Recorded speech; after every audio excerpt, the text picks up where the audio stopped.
14 अगस्त 2005 सुबह का समय था। हेलियोस फ्लाइट साइप्रस के लारनाका के चेक गणराज्य के प्राग जाने के लिए बिल्कुल रेडी थी। सुबह के करीब 9:07 पर फ्लाइट ने उड़ान भरी। उस वक्त फ्लाइट में 115 यात्री और 6 क्रू मेंबर मौजूद थे।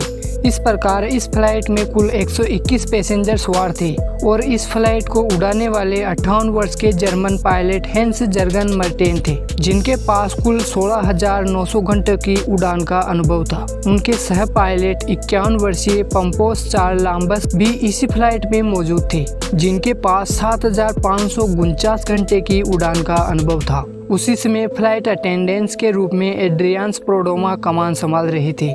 उड़ान भरने के 5 मिनट बाद यानी 9:12 पर विमान 12,040 फीट की ऊंचाई पर पहुंच गया। इतनी ऊंचाई पर पहुंचते ही फ्लाइट में अचानक अलार्म बजने लगा। जब इस अलार्म की जांच की गई तो पता चला कि यह एक take off configuration warning alarm था, जिसे देखने के बाद दोनों पायलट हैरान रह गए। टेक ऑफ कॉन्फ़िगरेशन अलार्म जब बजता है जब विमान जमीन पर हो और उड़ान भरने के लिए तैयार न हो। ऐसे में 12,000 फीट से ज्यादा की ऊंचाई पर इस तरह अलार्म बजने का कारण दोनों पायलट समझ नहीं पाए।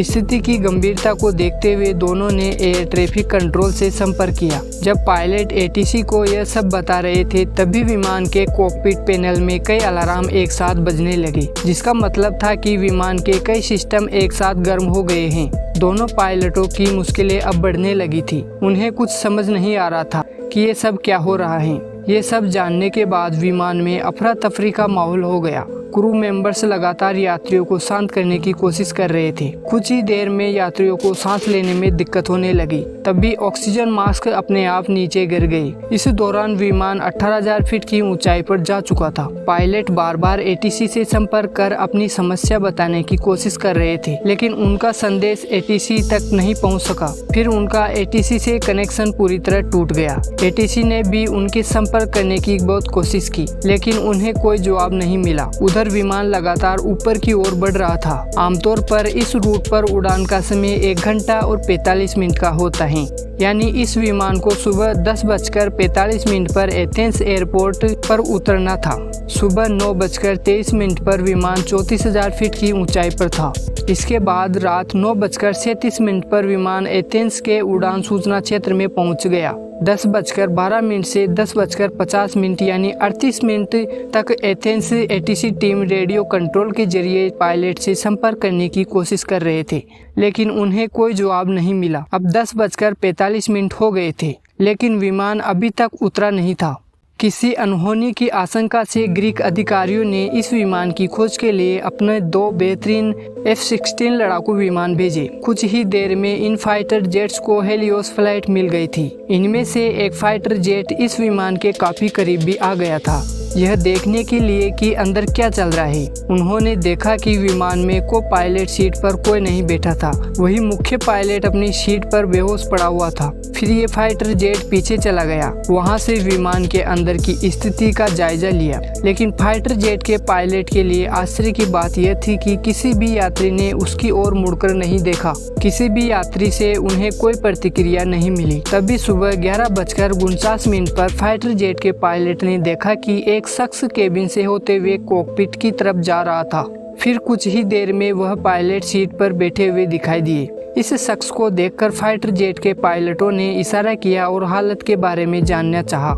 ये शख्स फाइटर जेट के पायलटों को भी कुछ बताना चाहता था, लेकिन वह कुछ नहीं कर सका। तभी विमान के बाई इंजन ने काम करना बंद कर दिया। तभी विमान बाईं ओर झुक गया और तेजी से गिरने लगा।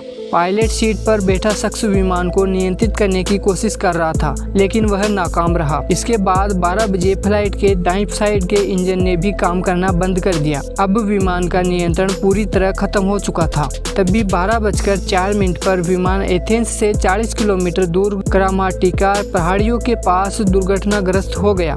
इस हादसे में विमान में सवार सभी लोगों की मौत हो गई। ये सब देखकर फाइटर जेट के पायलट हैरान रह गए, क्योंकि ये फ्लाइट उनकी आंखों के सामने ही क्रैश हो गई थी। इसके बाद इस फ्लाइट के क्रैश होने की खबर ग्रीस में आग की तरह फैल गई। तुरंत रेस्क्यू ऑपरेशन शुरू किया गया। तभी 121 लोगों के शव ढूंढ कर बाहर निकाले गए, लेकिन जब हादसे में मरे हुए पाए गए कुछ लोगों का पोस्टमार्टम किया गया तब एक बेहद चौंकाने वाली बात सामने आई। पता चला कि पायलट समेत विमान में मौजूद लगभग सभी लोगों की मौत हो चुकी थी। तो अब यहाँ सबसे बड़ा सवाल यह था कि जब 2 घंटे पहले ही दोनों पायलटों की मौत हो गई थी तो विमान का नियंत्रण किसके पास था। जांच में पता चला कि पायलटों की मौत के बाद फ्लाइट अटेंडेंट एड्रियान्स प्रोडोमा विमान को संभाल रहे थे, क्योंकि आखिरी बार एड्रियान्स की आवाज एटीसी ने सुनी थी। करीब 5 मिनट बाद उसके मेडे मेडे कहकर मदद के लिए फोन किया। एड्रियान्स के पास यूके वाणिज्यिक फ्लाइट का लाइसेंस था, लेकिन उनके पास बोइंग 737 जैसे विमान को नियंत्रित करने का पर्याप्त अनुभव नहीं था।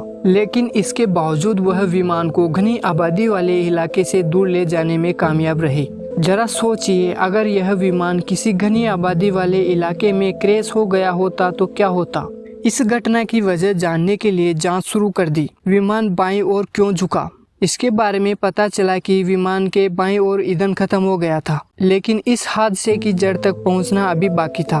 तभी एक जांच अधिकारी की नज़र कंट्रोल पैनल के एक बटन पर पड़ी। ये बटन प्लेन का प्रेशर सेट करने के लिए था। इस बटन को देखते ही जांच अधिकारी को समझ आ गया कि यह हादसा कैसे हुआ। दरअसल प्रेशराइज बटन पूरे जहाज में हवा के दबाव को नियंत्रित करता है।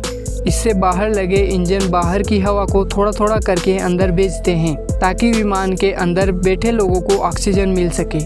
आमतौर पर इस बटन को ऑटोमेटिक मोड पर ही रखा जाता है, कभी कभी यह मैन्युअल रूप से किया जाता है। पायलट और सह पायलट को इसका ध्यान रखना पड़ता है। फिर जैसे जैसे जांच आगे बढ़ी, वो हादसे की मुख्य वजह भी पता चल गई। दरअसल जब ये प्लेन अपनी नियमित सर्विस के लिए गई थी तो वहाँ मौजूद सर्विस वालों ने इसके प्रेशराइज्ड बटन को मैनुअल मोड पर डाल दिया। विमान उड़ाते समय दोनों पायलटों ने इस पर ध्यान नहीं दिया। यह बटन स्वचालित मोड पर नहीं था, बल्कि ये मैनुअल मोड पर था। इससे विमान में ऑक्सीजन की मात्रा धीरे धीरे कम होने लगी और विमान में बैठे लोगों की बेचैनी बढ़ने लगी। वह सांस नहीं ले पा रहे थे। पायलटों ने इसका कारण जानने की कोशिश की, लेकिन उनका ध्यान इस बटन पर नहीं गया। तभी कॉकपिट में ऑक्सीजन लेवल भी कम हो गया, जिससे दोनों पायलट बेहोश हो गए। वहीं सभी यात्री और क्रू मेंबर भी धीरे धीरे बेहोश होने लगे। तब ऑक्सीजन की कमी से लोगों की मौत हुई थी। इसके बाद विमान ऑटो पायलट मोड पर एथेंस की ओर बढ़ता रहा, लेकिन एक व्यक्ति अभी भी जिंदा था। वह फ्लाइट अटेंडेंट एड्रियान्स प्रोडोमा था। दरअसल एड्रियान्स एक स्कूबा ड्राइवर भी थे, इसलिए उन्हें लंबे समय तक सांस रोक पाने का अनुभव था। लेकिन ऑक्सीजन की कमी के कारण कुछ देर बाद उनकी हालत भी बिगड़ने लगी। फिर भी उन्होंने किसी तरह विमान को नियंत्रित करने की कोशिश की, लेकिन दुर्भाग्यवश वह इनमें सफल नहीं हो सके और विमान दुर्घटनाग्रस्त हो गया। इस घटना के 15 महीने बाद यूनानी अधिकारियों ने घटना की रिपोर्ट पेश की, जिसमें बताया गया कि इस घटना के लिए सिर्फ एक बटन जिम्मेदार था। वह विमान का प्रेशराइजेशन बटन था। अगर वह ऑटो मोड में रहता तो शायद यह हादसा नहीं होता। वीडियो से आपको कुछ सीखने को मिला है तो वीडियो को लाइक करें और चैनल को सब्सक्राइब भी करें। Thank you.